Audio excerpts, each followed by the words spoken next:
যে এই 9-10 দিন চলে গেল, তাহলে আমাদের ইন্টেলিজেন্স করে কি? এই অজ্ঞাত কারা? এই অজ্ঞাত কি মানে মানে রোহিঙ্গা? এই অজ্ঞাত কি আরাকান, না রাখাইন আর্মি, না এই অজ্ঞাত কারা? এইটা আমরা বের করতে পারলাম না। যে জায়গাটিতে ঘটনাগুলো ঘটছে, এই বাংলাদেশ মিয়ানমারের, এইটা আন্তর্জাতিক স্পটলাইট নিরাপত্তার দিক থেকে, ভূ রাজনৈতিক দিক থেকে খুবই একটি গুরুত্বপূর্ণ। আমার তো সার্বভৌমত্ব পূর্ণ হচ্ছে, আমার মানুষ তো নিরাপত্তাহীনতায় ভুগছে, আমার একটা দিক তো বিচ্ছিন্ন হয়ে গেছে। এই অবস্থায় আমাদের যে পদক্ষেপ, আমি মনে করি যে আমরা এখানে বা আমাদের সরকার এখানে যথাযথ পদক্ষেপ নিতে বাধ্য, মানে ব্যর্থ হয়েছে। সেন্ট মার্টিন আমাদের যে অবস্থান, সেটা সুসংগত অবস্থানেই রয়ে গেছে। আর তাদের যে প্রভোকেশন, আপনার বন্দুকের বিপরীতে বন্দুক ধরা, এটা সব সময় ওয়াইজ হয় না। এবং সেটা যে ধরছেও না, এটা মনে করার কোনো কারণ নেই। আমরা পৃথিবীর বহু ইতিহাস দেখেছি। সম্প্রতি মিয়ানমার থেকে এরকম গোলাগুলি করা হয়েছে আমাদের নৌযানের উপর, নৌযান গুলি যে তার উপর। এর ফলে কি হয়েছে, সেন্ট মার্টিন এবং টেকনাফের যে নৌপথটা, সেটা বেশ কিছুদিন বন্ধ ছিল, 9-10 দিন বন্ধ ছিল, এবং এমনকি সেখানে একটু খাদ্য সংকটও দেখা দিয়েছিল যতটুকু আমরা জানতে পেরেছি তাতে। এবং প্রথম দিকে বলা হয়েছিল যে এই গোলাগুলিটা আসলে তাদের নিজেদের মধ্যে থেকে হয়েছে কিনা, যে কারা গোলাগুলি করলো, আসলে এটা কি জান্তা বাহিনী করেছে নাকি আরাকান আর্মি করেছে, এইরকম একটা সন্দেহের মধ্যে ছিল প্রথম দিকে, অনিশ্চয়তার কথা শোনা যাচ্ছিল। পরবর্তীতে কিন্তু এটা ক্লিয়ার হয়েছে, এমনকি নৌবাহিনী, মিয়ানমারের নৌবাহিনীর জাহাজের ছবিও দেখা গেছে, এবং স্পিড বোট ড্রাইভাররা বা নৌযানের যারা ড্রাইভার তারা বলেছে যে মিয়ানমারের জান্তা যে তারা গুলি করেছে। তো সবকিছু বিবেচনা এরকম গুলি করা তো আসলে আমার কাছে তো যেটা মনে হয় যে এটা হলো একটা সার্বভৌম দেশের আঘাত হানার মতো, এবং যেটা অগ্রহণযোগ্য।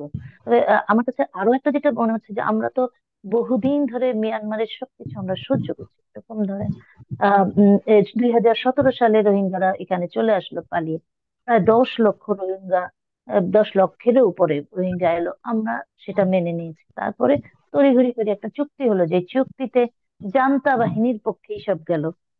এবং গত এই 7-8 বছরে আমাদের এখান থেকে কিন্তু আমরা রোহিঙ্গাদেরকে আহ, ফেরাতে পারিনি, পাঠাতে পারিনি তাদের দেশে। বারবার আকাশ সীমা তারা লঙ্ঘন করেছে, জঙ্গি বিমান করেছে। আমরা কি করেছি, নম্র ভদ্রভাবে প্রতিবাদ জানিয়েছি। এবং আরাকান আর্মির সঙ্গে মিয়ানমার সেনাদের যুদ্ধের সময় তাদের গোলা বারুদ এসে পড়েছে আমাদের দেশে, আমাদের হতাহত হয়েছে, সেগুলিও মেনে নিয়েছে। এখন শেষ শেষ পর্যন্ত মিয়ানমারের সেনারা পালিয়ে আসছে, তাদেরকেও আমরা সসম্মানে ফেরত দিয়েছি। তো সবকিছু আমরা করছি তো, আর কত?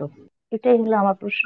কিন্তু এর মধ্যে আমি ওবায়দুল কাদের কথা বলছিলাম, আওয়ামী লীগের সাধারণ সম্পাদক ওবায়দুল কাদের, উনি উনি যেটা বলেছেন যে আক্রান্ত হলে জবাব দেয়া হবে, আর কত আক্রান্ত হলে পরে জবাব দেওয়া হবে, বা আসলে কি হচ্ছে, আর কত আমরা সহ্য করবো? আমি প্রথমে মাহবুবের কাছে যাচ্ছি।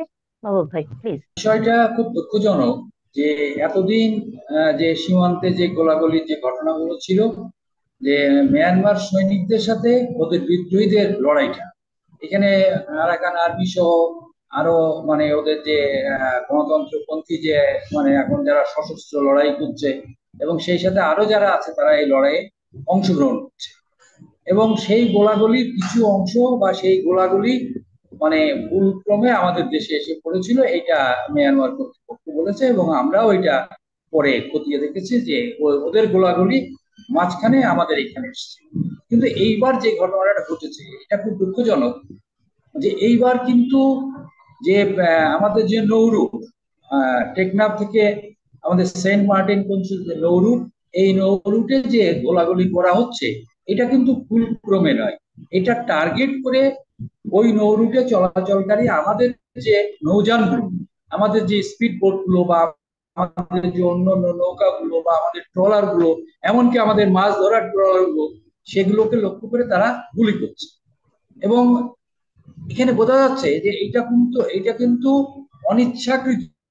এটা দুই পক্ষের গোলাগুলি কোনো গোলা এসে পড়ছে না, এটা হচ্ছে বাংলাদেশের জনগণকে, বাংলাদেশের ট্রলারকে, বাংলাদেশের ফিশিং বোটকে লক্ষ্য করে গুলি।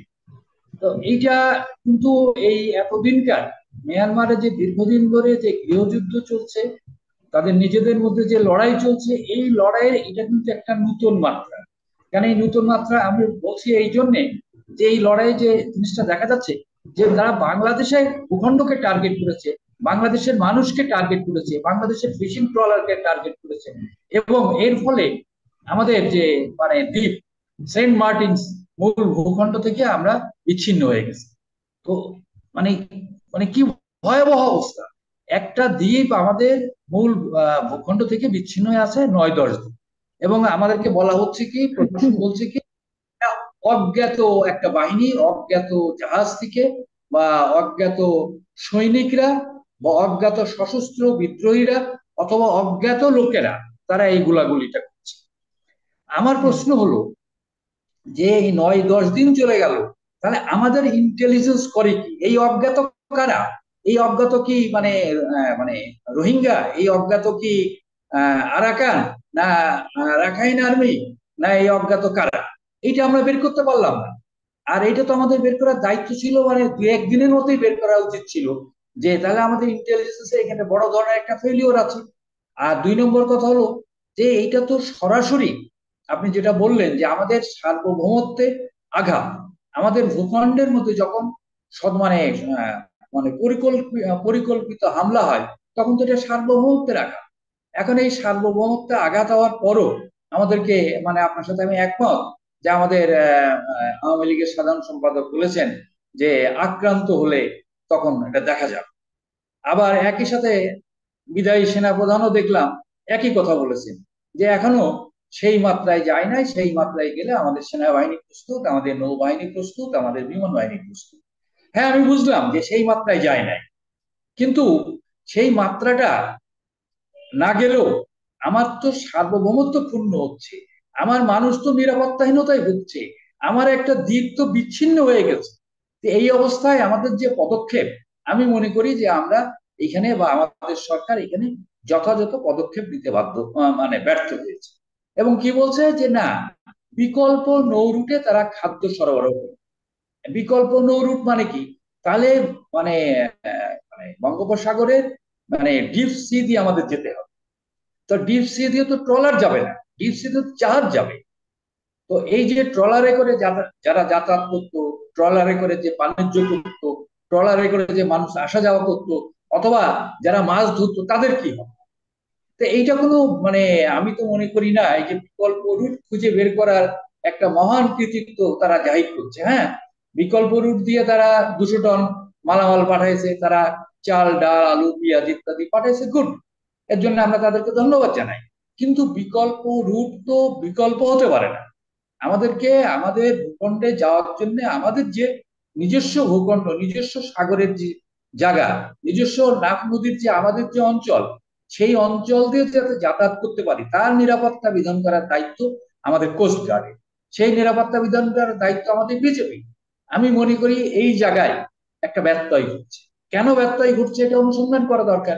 সবচেয়ে মজার ব্যাপার, এ কথা সত্যি যে এটা কিন্তু সেনাবাহিনী কখন আসে? যখন যুদ্ধ বা যুদ্ধ অবস্থা। আমি মনে করি না এটা একটা যুদ্ধ অবস্থা, কারণ মিয়ানমারে নিজেদের মধ্যে তাদের একটা ইয়ে চলছে, ওটাকে কি বলে, গৃহযুদ্ধ চলছে।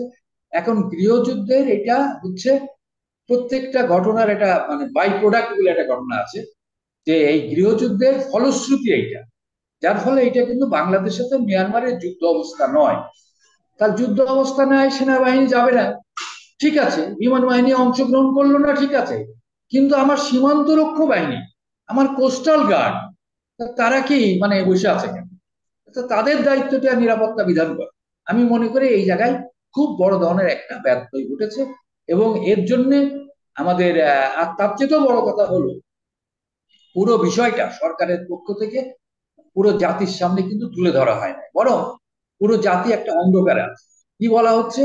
স্থানীয় প্রশাসন, স্থানের স্থানীয় যে জেলা প্রশাসক বা কক্সবাজারের যে যারা মানে নির্বাচিত প্রতিনিধি আছে, বা ইউনিয়ন পরিষদের চেয়ারম্যান আছে, ইউপি চেয়ারম্যান আছেন, এরা কি এরা এদের বক্তব্য দিয়ে এরা বলা হচ্ছে যে এরা অজ্ঞাত মানে মানে ব্যক্তি যারা। তো এইটা তো কোনো অবস্থাতেই মেনে নেওয়া যায় না। তা আমি জানি না আমাদের এই প্রশাসন আসলে ঘুমায় আছে। কারণ এই সময় তো আমাদের স্বরাষ্ট্র মন্ত্রণালয়কে হতে হবে, কার্যকর হতে হবে। আমরা তো জানতে চাই আমার সরকারের বক্তব্য কি। যেমন ওবায়দুল কাদের সাহেব বলেছেন, ওকে থ্যাংক ইউ, কিন্তু ঘটনা হচ্ছে যে এই বিষয়টা তো স্বরাষ্ট্র মন্ত্রণালয়ের বিষয়।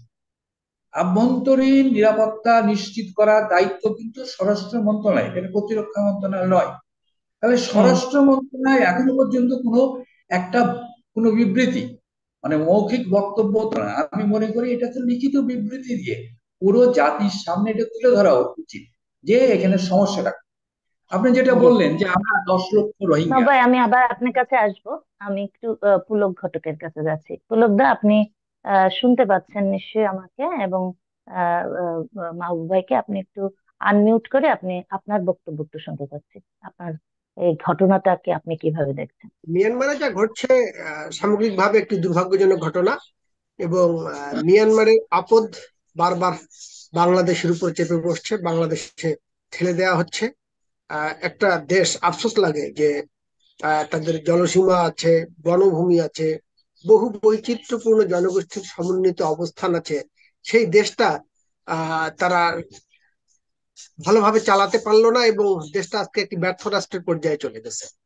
এবং বারবার সামরিক বাহিনী ক্ষমতায় গিয়ে এবং জাতিবিদ্বেষ উস্কে দিয়ে, মানুষে মানুষে বিভেদ উস্কে দিয়ে নিজের দেশটাকে সর্বনাশ করে ফেলতে পারে, এইটা মনে হয় আধুনিক বিশ্বের সামনে একটি প্রকৃষ্ট নজির এই মিয়ানমার। কি নাই তাদের, কিন্তু আজ কিছুই নেই। নিজেরা গৃহযুদ্ধে কলহে লিপ্ত। এবং যদি বলি যে এই বিংশ আপনার একবিংশ শতাব্দীর যে সবচেয়ে বড় জেনোসাইড, এটা এরা শুরু করেছে, রোহিঙ্গা গণহত্যাটা। এটা প্রথম এই শতাব্দীর জেনোসাইড। এর আগের গুলো বাংলাদেশের যে গণহত্যা হয়েছে, পাকিস্তানিরা যেগুলো করেছে আগের, কিন্তু এই শতকের বড় জেনোসাইডটা তারা ঘটিয়েছে প্রথম।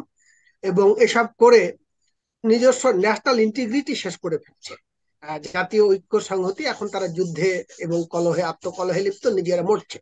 এবং নিজেরা মরতে গেলে হয় কি, সামরিক শাসক ক্ষমতা দখল করেছে, তারা ফেল করছে। ফেল করতে গেলে শেষ মুহূর্তে বাঁচার জন্য একটা অন্য ধরনের প্রভোকেশন করে নিজেদের মধ্যে সেন্টিমেন্টটাকে সংহত করার চেষ্টা তারা হয়তো বা করছে, যে যদি বাংলাদেশকে প্রভোগ করে এর মধ্যে পার্টি করে ফেলা যায়, তাহলে তাদের অভ্যন্তরীণ সংহতিটা একটু আপাতত রক্ষা পায়, এরকম ভাবনা। আমার এটা একটি ধারণা যে আহ তারা প্রভোগ করছে, তারা উস্কানিটা দিচ্ছে মূলত নিজেদের সংকটকে আহ একটু ভিন্ন খাতে প্রবাহিত করার জন্য। এইভাবে তো আর মিয়ানমার পার পাবে না, এইভাবে আহ তারা নিজের দেশেরই ক্ষতি করবে। এখানে কয়েকটি বিষয় আমাদের মাথায় রাখতে হবে, যে আমাদের যে জায়গাটিতে ঘটনাগুলো ঘটছে, এই বাংলাদেশ মিয়ানমারের, এইটা আন্তর্জাতিক স্পটলাইট। কারণ এখানে বঙ্গোপসাগর একটি কি বলি যে নিরাপত্তার দিক থেকে, ভূ রাজনৈতিক দিক থেকে খুবই একটি গুরুত্বপূর্ণ হুম। জায়গা। একদিকে চীন, গুরুত্বপূর্ণ। একদিকে মিয়ানমার, বাংলাদেশের নিজের অবস্থান আমাদের একবার পেটের মধ্যে, এটা আমাদের কন্ট্রোলে, যে জায়গাটার উপর অনেকের দৃষ্টি। আর একদিকে ইন্ডিয়া। এই যে ইন্ডিয়া, আপনার চীন এবং বাংলাদেশ, তার মধ্যে এশিয়া প্রশান্ত মহাসাগরে যে নিয়ন্ত্রণটা নিজেদের কবজায় রাখতে চায় যুক্তরাষ্ট্রের নেতৃত্বাধীন অস্ট্রেলিয়া, বা মানে এই ওদের এশিয়া মিশন, এই জায়গাটার থেকেও তাদের একটা দৃষ্টি আছে। সুতরাং ব্যাপারটা হচ্ছে কি, আমরা কি চাই? আমরা তো নিশ্চয়ই যুদ্ধ চাই না। যুদ্ধবাদী যে দৃষ্টিভঙ্গি, এটা তো অত্যন্ত ভয়ঙ্কর দৃষ্টিভঙ্গি। এবং যুদ্ধে কখনো কেউ কখনো জয়ী হয় না। আসলে যুদ্ধ মানুষের ভালো প্রাণক্ষয়, কিছু হয় না। লোকক্ষয় এবং হুম। পরাজয়ই ঘটে। সামগ্রিকভাবে মানবতার পরাভাবেই ঘটে, কিন্তু অনিবার্য যখন যুদ্ধ হয়ে যায়, রক্ষার যুদ্ধ, আত্মরক্ষার যুদ্ধ মানুষকে করতে হয়। নিশ্চয়ই বাংলাদেশ সেটা করবে। এবং এখন পর্যন্ত সরকার যে পদক্ষেপগুলো নিয়েছে, আমি মনে করি যে যে চূড়ান্ত ধৈর্য প্রদর্শন করার প্রশ্ন থাকে সিকিউরিটি মেজারের ক্ষেত্রে, ট্রুপস মোবিলাইজেশনের ক্ষেত্রে। আমি কথাটা একবারে কঠোর ভাবেই বললাম, ট্রুপস মোবিলাইজেশন, সেনা মোতায়েন, সেনা অভিযানের মতো পরিস্থিতি তৈরি হওয়ার আগে যতটুকু রাজনৈতিক সতর্কতা, যতটুকু ভাষাগত সংযম প্রদর্শন করা প্রয়োজন, বাংলাদেশ সেটা প্রদর্শন করে এসেছে। আজ আওয়ামী লীগের সাধারণ সম্পাদক, মন্ত্রী বড় কথা না, আমাদের যে ক্ষমতাসীন রাজনৈতিক দলের সাধারণ সম্পাদক যে বার্তাটা দিয়েছে, এইটি একটি শক্ত বার্তা। এই বার্তাটা প্রয়োজন ছিল এবং এই বার্তা যে এইভাবে শুধু দেয়া হচ্ছে রাজনৈতিক ভাবে জনগণকে বোঝানোর জন্য বা আন্তর্জাতিক পরিমণ্ডলকে উপলব্ধির জন্য, সেটাই তো শুধু না। নিশ্চয়ই সরকার তার মতো করে নিজেদের মতো করে যে লেনদেন যেগুলো হওয়ার কথা, যে ট্রানজাকশন, বিভিন্ন পার্টির সঙ্গে এর যে সম্পৃক্ততা, এইটার এনগেজমেন্ট এক ধরনের সরকারের ভিতরে রয়ে গেছে। প্রতি মুহূর্তে আমাদের সিকিউরিটির লোকজন কাজ করছে, এটা আমরা বিভিন্ন ভাবে বুঝতেই পারি। নিরুত্তাপ হয়ে বসে থাকার কোনো কারণ নাই। এই ওয়ার্ডটা আমি বিশ্বাস করি না যে সেন্ট মার্টিন আমাদের থেকে বিচ্ছিন্ন হয়ে গেছে, না, মোটেই বিচ্ছিন্ন হয়নি। সেন্ট মার্টিন আমাদের, বাংলাদেশের কন্ট্রোল প্রতিষ্ঠিত আছে, বাংলাদেশের নাগরিকরা সেখানে অবস্থান করছে, বাংলাদেশের নাগরিকদের জন্য আজও খাদ্য সহায়তা সেখানে পাঠানো হয়েছে, বাংলাদেশের ট্রুপস, সেনাবাহিনী সেখানে অবস্থান করছে। আই নো ইট, যে বাংলাদেশের না, আমার যে সেনাবাহিনী প্রশ্নটা ছিল যে আমরা সেখানে আর রয়ে গেছে। পুলকদা, হ্যাঁ, আমার যে প্রশ্নটা ছিল যে আমরা কিন্তু সহ্য করছি করছি করছি, হ্যাঁ, তো আর কত সহ্য আমরা করব, সেটাই যে না, ট্রুপস পাঠানো হচ্ছে। সহ্য আমরা ওরা করছি। গুলি করলো সরাসরি, যেটা মাহবুব ভাই বললেন যে এর আগে তাদের গোলাগুলি এসে আমাদের দেশে পড়েছে, ওটা নিজেরা নিজেরা করতে গিয়ে ওটা এসে পড়েছে, that is not big deal. But এখানে তারা তাদের মানে সীমান্ত রক্ষী বাহিনী আমাদের জেলে বা আমাদের নৌযানের উপরে গুলি করেছে। এটা তো একটা সার্বভৌম একটা আহ, উপরে একটা আঘাত। সেই আঘাতের জন্য এতদিন পরে কেন ওবায়দুল কাদের কথা বলবেন যে জবাব দেব? আর কবে জবাব দিবে? একটু কি তাদেরকে প্রথমেই ওখানে যে কোস্ট গার্ডরা তো দাঁড়াতে পারতো, যে আবার যদি গুলি করো তাহলে আমরা করব, এই যে একটা ভয় দেখানো যে আমরা একটা সার্বভৌম দেশ, আমরা একটা স্বাধীন দেশ, তোমরা চাইলেই এমন কিছু করতে পারো না, করেই যাচ্ছে অন্যায়, অন্যায়ের পর অন্যায় করছে, আর আমরা সহ্য করছি, নম্রতা দেখাচ্ছি, ভদ্রতা দেখাচ্ছি, আর কত? এটা বলেছিলাম আমি। জি বলেন। যে আমি উনি কি বলেছে, আপনি কি বলেছেন, আমি শুনেছি। জি প্রথম জি। কথা হচ্ছে যে এই কনসেপ্টের উপর আহ, চিন্তা করা ভুল হবে যে আমার নিয়ন্ত্রণ বা সেন্ট মার্টিন আমাদের থেকে বিচ্ছিন্ন হয়েছে। এক সেকেন্ডের জন্য সেন্ট মার্টিন আমাদের থেকে বিচ্ছিন্ন হয়নি। সেন্ট মার্টিন আমাদের যে অবস্থান, সেটা সুসংগত অবস্থানেই রয়ে গেছে। আর তাদের যে প্রভোকেশন, আপনার বন্দুকের বিপরীতে বন্দুক ধরা, এটা সব সময় ওয়াইজ হয় না। এবং সেটা যে ধরছেও না, এটা মনে করার কোনো কারণ নেই। আমরা পৃথিবীর বহু ইতিহাস দেখেছি যে কোন পর্যায়ে লেট দেম ডিফিট দেমসেলস, তাদের নিজেদেরকে পরাজিত হতে দিন, তাদের শক্তি ক্ষয় হতে দিন। মানে আপনার কিছু স্ট্র্যাটেজিক্যাল অবস্থা আপনার, আমরা কোনো ক্রমে মনে করতে পারি না যে বাংলাদেশ সরকার এই জায়গায় নিরুত্তর আছে। যে রাজনৈতিক বার্তা একটা দেয়া হয়েছে, ইটস ওকে। এবং যেমন আমরা এখনো পর্যন্ত স্টেট স্টেট ব্যাপারটাকে বাংলাদেশ সরকার বলেনি, যেটা মিয়ানমারের ট্রুপস আমার উপর করছে, বা আমরা মানে স্টেট টু স্টেট মুখোমুখি শব্দগুলোকে আমরা নিয়ে যাইনি। ইচ্ছাকৃত ভাবে হয়তো সরকার বলছে এরা কারা করছে ওরা, কারণ আসলে মিয়ানমারের কন্ট্রোল কাদের? মিয়ানমার সরকারের, নাকি আরাকান আর্মির, নাকি অন্য কোনো ফোর্স? আমরা তো নিজেরাই জানি না। তারা বারবার আশ্রয় নিচ্ছে আমাদের এখানে এসে, আবার হাত তুলে আশ্রয় নিয়ে তাদের লোকদেরকে তাদের দেশে আমাদেরকে ফিরে দিতে হচ্ছে। মানে একটি অসহায় অবস্থা তাদের। এই অসহায়ত্বের মানে তাদের যে বহিঃপ্রকাশ তারা যে সব ঘটাচ্ছে, সেই জায়গায় বাংলাদেশের অবস্থান এখনো পর্যন্ত ব্যক্তিত্বপূর্ণ, সহনশীল। এবং এই সহনশীলতার মাত্রাটা এমন না যে বাংলাদেশে আহ অবিরাম অন্যায় করে গেলে বাংলাদেশ সে জায়গায় চুপ করে থাকবে। নিশ্চয়ই বাংলাদেশ সেক্ষেত্রে কড়া জবাব দিয়েছে, এবং যখন জবাবটা ওই মাত্রায় দেওয়ার প্রয়োজন হবে, সেটা বাংলাদেশ দেবে বলে আমি বিশ্বাস করি। কোনো দেশপ্রেমিক মানুষ, যে রাজনৈতিক দলই ক্ষমতায় থাকুক, আমাদের এই জায়গাটাতে সতর্ক করা হচ্ছে, যে রাজনৈতিক দলই ক্ষমতায় থাকুক, রাজনৈতিক সংহতি বা আপনার জাতীয় সংহতির প্রশ্নে এই সব জায়গায় নিজেদের মধ্যে বিভেদাত্মক কথা বলার আসলে খুব বেশি সুযোগ থাকে না, এবং বলা উচিত নয়। আমাদেরকে, বাংলাদেশ সরকারকে অবশ্যই ভারতকে বিবেচনায় নিতে হচ্ছে, চীনের চিন্তা ভাবনা বিবেচনায় নিতে হচ্ছে, যুক্তরাষ্ট্রের চিন্তা ভাবনা বিবেচনায় নিতে হচ্ছে, আন্তর্জাতিক যে প্লেয়ার যারা আছে, এইসব জায়গায় যারা খেলছে বা যাদের নিজস্ব স্টেক আছে, যাদের স্বার্থবোধ আছে, চিন্তা ভাবনা আছে এটাকে ঘিরে, তাদের কথাগুলো, এবং অবশ্যই মিয়ানমারের রাজনৈতিক সরকার এবং তাদের যারা প্রতিপক্ষ হয়ে আজকে দাঁড়িয়েছে, তাদের অবস্থান, সবগুলি বাংলাদেশ সরকারকে বিবেচনায় নিতে হচ্ছে। ভাষাগত আক্রমণের চেয়ে বেশি গুরুত্বপূর্ণ হলো আমার জনগণের নিরাপত্তা, আমার রাষ্ট্রের নিরাপত্তা। আমি মনে করি না যে বাংলাদেশ রাষ্ট্র এত ঠুনকো যে এটাকে অত মুহূর্তে দুর্বল করে দেওয়া যায়। আমি বিশ্বাস করি যে বাংলাদেশের সেনাবাহিনীর সেই সামর্থ্য আছে, সর্বোপরি বাংলাদেশের জনগণের সেই মনোবল আছে, সামর্থ্য আছে। বাংলাদেশের জনগণ প্রতিহত করবে, সামগ্রিক ভাবে করবে, সরকারের পাশে দাঁড়াবে, রাষ্ট্রের পক্ষে দাঁড়াবে। আমাদের এই সবকিছু মিলে আমরা মিয়ানমারকে নিশ্চয়ই তাদের নিজেদের দুর্বলতা, নিজেদের অশান্তি, নিজেদের হানাহানি এবং নিজেদের গণহত্যা, এইটার দায়ে আমরা ঘাড়ে নিয়ে নিশ্চয়ই বসে থাকবো। ধন্যবাদ আপনাকে, আপনাদের দুজনকে ধন্যবাদ।